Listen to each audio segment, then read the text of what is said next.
अस्सलामुअलैकुम, welcome to my YouTube channel Lahori Chaska. उम्मीद करती हूँ आप सब बिल्कुल खैरियत से होंगे। आज आपको मैं स्नैक्स बनाना सिखाऊंगी। एक मैं आलू के स्नैक्स बनाना सिखाऊंगी आपको, और एक मैं आपको अनियन रिंग्स इस वीडियो में बनाना सिखाऊंगी। तो चलिए अब हम चलते हैं अपनी रेसिपी की तरफ। बिस्मिल्लाहिर्रहमानिर्रहीम।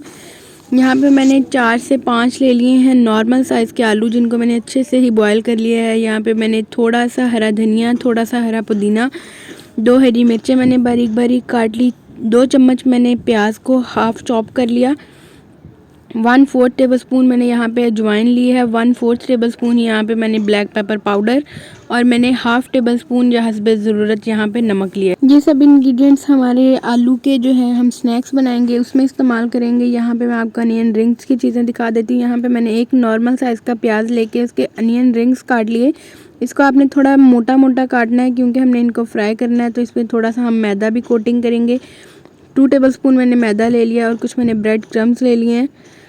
यहाँ पे ब्रेड क्रम्स जो हैं वो आलू के स्नैक्स में भी यूज़ होंगे और हमारे जो हैं वो अनियन रिंग्स के ऊपर भी कोटिंग होगी। यहाँ पे हम अपने आलूओं को अच्छे से मैश कर लेते हैं। आप किसी भी चीज़ की मदद से मैश कर सकते हैं, कोई मसला नहीं है। जिससे आपको ईजी लगे आप उसी से इसको मैश कर सकते हैं, और बहुत ही ये टेस्टी और बहुत ही मज़ेदार बनेंगे। बच्चों को बहुत पसंद आते हैं।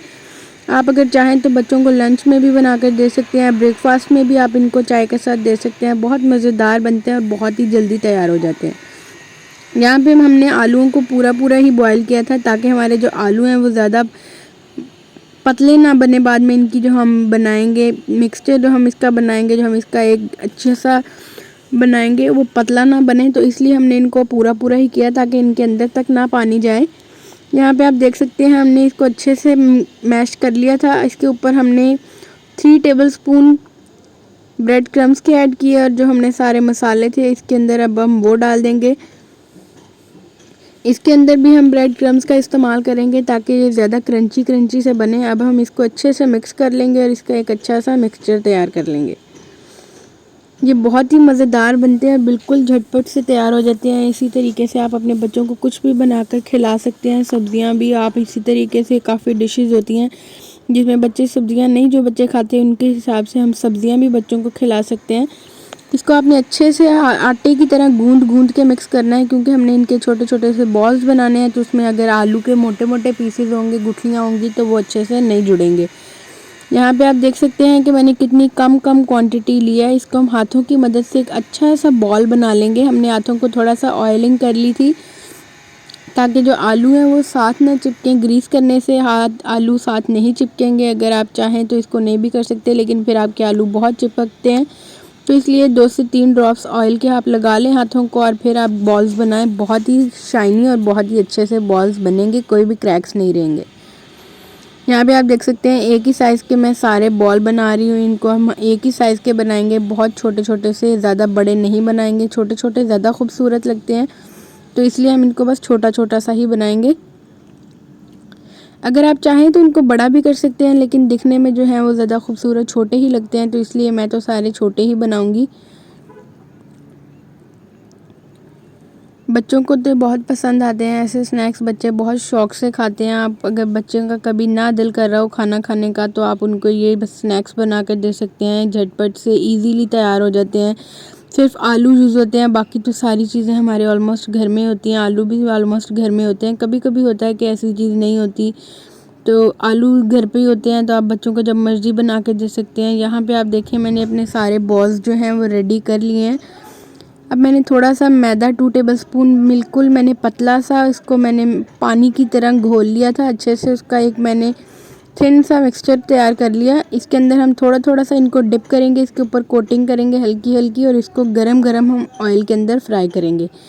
यहाँ पे आप देख सकते हैं मैं इनको शैलो फ्राई कर रही हूँ। इनको डीप फ्राई भी कर सकते हैं, मैं शैलो फ्राई कर रही हूँ। बहुत ही मज़ेदार तैयार होंगे और बहुत ही झटपट से तैयार हो जाएंगे। आपने इनको ज़्यादा तेज़ी से नहीं हिलाना। मैंने यहाँ पे वीडियो थोड़ी तेज़ किया, लेकिन आपने इनको बहुत आराम से हिलाना है। अगर आप इनको ज़्यादा तेज़ हाथों से हिलाएंगे, ज़्यादा सख्त हाथों से हिलाएंगे, तो फिर ये बहुत जल्दी टूट जाते हैं, क्योंकि ये बहुत ही नरम से होते हैं, बहुत ही नाजुक से होते हैं। इसलिए इनको बहुत हल्के हाथों से आपने हिलाना ताकि ये टूटे ना और प्यारे खूबसूरत से हमें बन के मिल जाए। यहाँ पे अब आप देख सकते हैं कि इनका कलर जो है वो थोड़ा गोल्डन होने लग गया है। मैं इनको थोड़ा सा इनकी साइड चेंज कर दूंगी ताकि दूसरी साइड से भी अच्छे से गोल्डन हो जाए।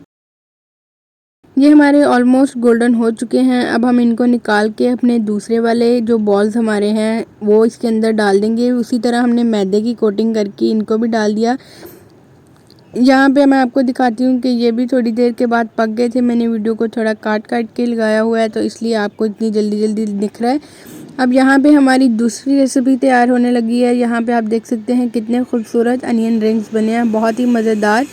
यहाँ पे मैंने 2 टेबलस्पून मैदा लिया है। आप अगर चाहें तो कॉर्नफ्लोर भी ले सकते हैं, आप कुछ भी इससे यूज़ कर सकते हैं, मैदा या कॉर्नफ्लोर जो आपको अच्छा लगे। यहाँ पे मेरे पास मैदा अवेलेबल था तो मैंने 2 टेबलस्पून मैदा लेके इसको मैंने थिक सा एक मिक्सचर बना लिया। इसकी हमने कोटिंग करनी है प्याज के ऊपर। इससे जो है वो थोड़ा सा जो ब्रेड क्रम्स हैं वो इजीली साथ कोट हो जाते हैं, तो इसलिए हम इसको पहले ब्रेड क्रम्स के लिए लगाने के लिए पहले इसको लगाएंगे। इसको मैं थोड़ा थोड़ा पानी ऐड करके मिक्स करूँगी ताकि इसमें गुठलियाँ ना बने। यहाँ पे आप देख सकते हैं कि मैं इसकी गुठलियाँ ख़त्म कर रही हूँ। इसी तरह अगर हम एकदम से ज़्यादा पानी ऐड कर देंगे तो फिर वो गुठलियाँ बन जाती हैं इसमें, इसलिए मैंने थोड़ा थोड़ा सा पानी ऐड किया ताकि इसमें एकदम से ज़्यादा गुठलियाँ ना बने। अब इसमें हम और पानी नहीं ऐड करेंगे, बस इसी को अच्छा सा हम हिला के एक अच्छा सा मिक्सचर बना लिया। यहाँ पे आप देख सकते हैं ना तो ये ज़्यादा पतला है और ना ही ज़्यादा गाढ़ा मैंने इसको बनाया। अब हम इसमें एक मरतबा प्याज को कोटिंग करेंगे और बाद में हम इसको ब्रेड क्रम्स लगाएंगे। ये प्याज बहुत ही मज़ेदार बनते हैं। अगर आप चाहें तो इनको खाने के साथ भी खा सकते हैं, अगर आप चाहें इनको चाय के साथ भी खा सकते हैं। बिल्कुल स्नैक्स की तरह ही तैयार होते हैं ये भी, और बहुत ही मज़ेदार और बहुत ही टेस्टी लगते हैं। ज़्यादा से ज़्यादा इन पे हमें 5 मिनट लगते हैं। 5 मिनट से ज़्यादा ये अनियन रिंग्स बनाने में नहीं लगते, तो बहुत ही टेस्टी बनते हैं। आप भी ज़रूर ट्राई कीजिएगा, अपने बच्चों को भी ज़रूर बनाकर खिलाएं। अगर आप चाहें, अगर आपका प्याज ज़्यादा कड़वा हो तो आप उसको पहले नमक से वॉश भी कर सकते हैं। नमक से मसल के आप उसको पानी से वॉश कर लें। यहाँ पे मेरा प्याज नॉर्मली था, ना ज़्यादा कड़वा था और ना ही वो ज़्यादा वाइट था, तो इसलिए मैंने उसको वॉश नहीं किया। बस इसको मैंने सादे पानी से ही वॉश किया, नमक से नहीं वॉश किया। यहाँ पे आप देख सकते हैं ऑनियन रिंग्स जो हैं हमारे रेडी हो रहे हैं। इसको हम अच्छे से पहले मैदे की कोटिंग करेंगे, मैदे में डिप करके उसके बाद हम ब्रेड क्रम्स की कोटिंग करेंगे ताकि वो क्रंची सा इतना मज़ेदार बना था। मुझे तो बहुत ही पसंद आया। वैसे भी मेरे अनियन रिंग्स बहुत फेवरेट हैं। आप भी ये ज़रूर ट्राई कीजिएगा। वीकेंड पे ऐसी चीज़ें ज़रूर अपने बच्चों को बनाकर खिलाया करें, बच्चे भी खुश हो जाते हैं, ख़ुद को भी खुशी मिलती है इंसान को। यहाँ पे आप देख सकते हैं मैंने सारे एक ही मैंने अनियन लिया था जिसके मैंने बड़े बड़े से स्लाइसेस काट लिए। अब हम इनको उसी ऑयल में अच्छे से फ्राई कर लेंगे। इनको हम थोड़ा दूर ही रखेंगे क्योंकि साथ चिपक जाते हैं तो फिर ये टूट जाते हैं, इसलिए हम थोड़ा थोड़ा इन्हें स्पेस दे के रखेंगे ताकि साथ ना चिपकें। इनको भी हमने हल्के हाथों से हिलाना है। अगर आप चाहें तो आप अपने पैन को पकड़ के भी हिला सकते हैं, अगर आप चाहें तो इसको छोटे स्पून की मदद से हिला सकते हैं। ज़्यादा सख्त हाथों से किसी चीज़ को भी नहीं इन दोनों में से हिलाना, वरना ये टूट जाती हैं और बहुत ही ज़्यादा मेहनत ज़ाया हो जाती है हमारी। यहाँ पे अब आप देखें थोड़े हार्ड हो गए हैं। अब मैं इनको थोड़ा थोड़ा सा इसकी फ्राइंग स्ट्रेनर की मदद से टर्न कर दूँगी ताकि दूसरी साइड से भी अच्छे से गोल्डन हो जाए। हमारे दोनों साइड से गोल्डन हो गए, इनको लाइट सा गोल्डन ही करते हैं। तो यहाँ पे आप देखें कि हमारे ब्रेड भी रेडी हो गए हैं और हमारे अनियन रिंग्स भी रेडी हो गए। मुझे उम्मीद है आपको हमारी आज की रेसिपी बहुत पसंद आई होगी। मज़ीद अच्छी वीडियोज़ के लिए हमारे चैनल को सब्सक्राइब करें। अल्लाह हाफ़िज़।